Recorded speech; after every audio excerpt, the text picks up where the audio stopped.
Certainly a challenge ahead of us here on Thursday. It's one of the hardest places I've ever coached in. I would say top 3 or 4 hardest places I've ever coached in.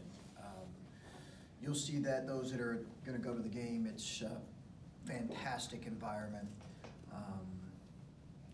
You know, like our fans, they're smart and knowledgeable. It's just a tremendous environment. So that will be a great experience for our guys. The atmosphere will be a challenge, certainly. I think Creighton is a team, while they're young like we are, I think they'll be an NCAA tournament team.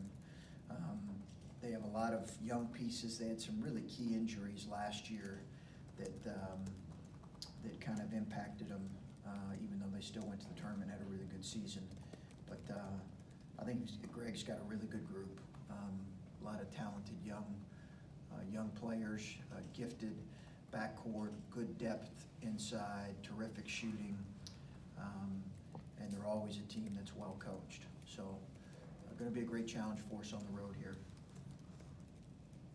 First off, how's Andre doing with his back? Did he come through that okay?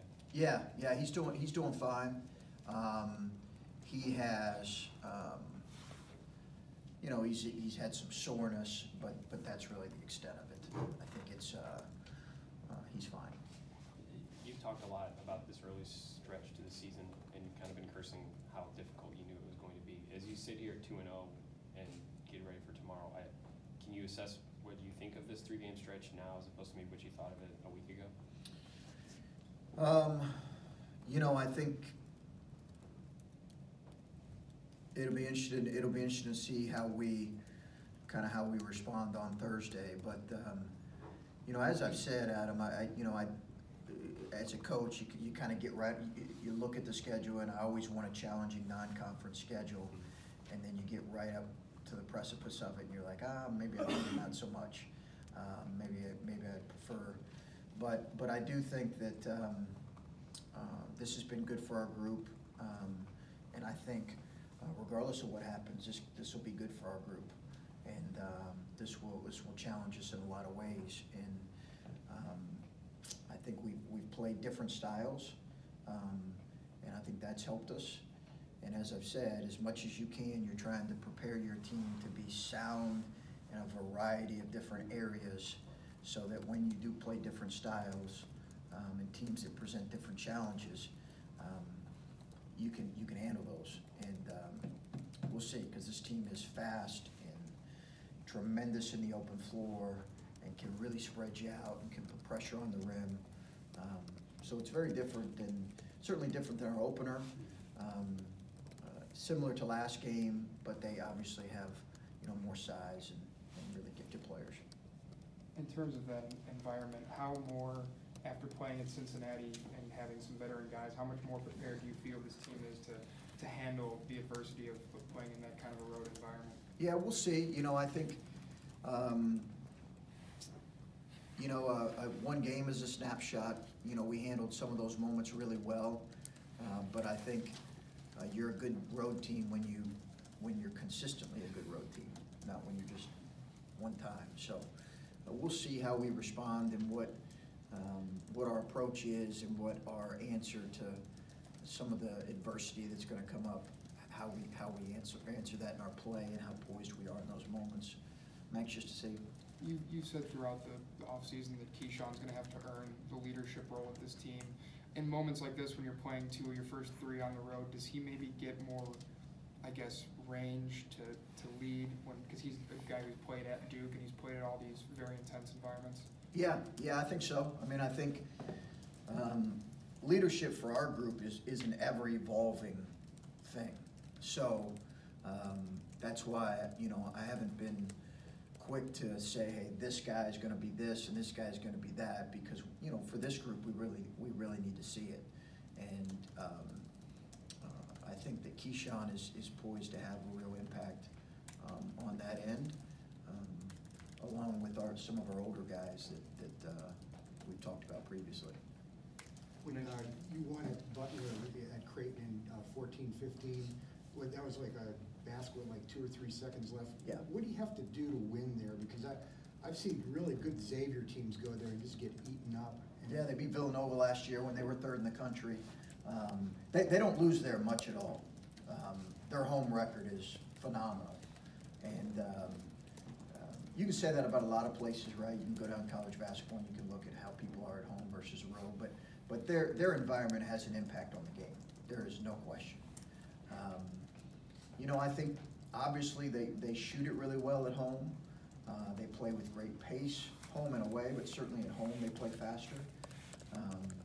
And then you have to deal with some of the noise and the confusion and the energy that their crowd is going to bring. And you have to do that by making really solid and sound plays. You got to be really good. There's no question, Mike. I think this Creighton team is good, and if you're going to win there, you have to be a really good. You have to play a really good 40 minutes.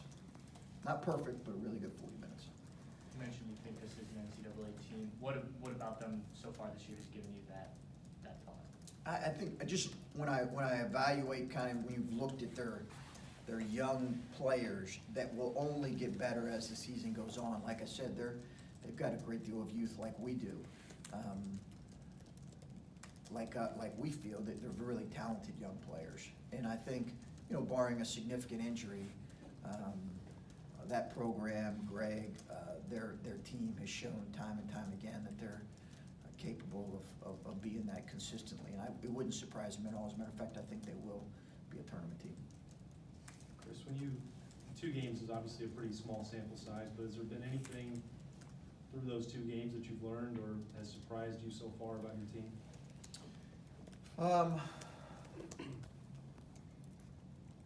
Yeah, I don't know if there's anything that surprised me. I think that, you know, I was asked about our freshmen. You know, I think we felt like our freshmen, all 4 of them, you know, at various times this year will make a real impact. You know, how consistent that will be is kind of yet to be determined.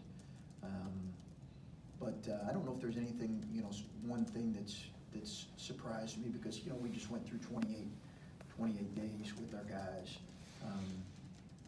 I do think that after evaluating the game the other night, that our shooting camouflaged some of our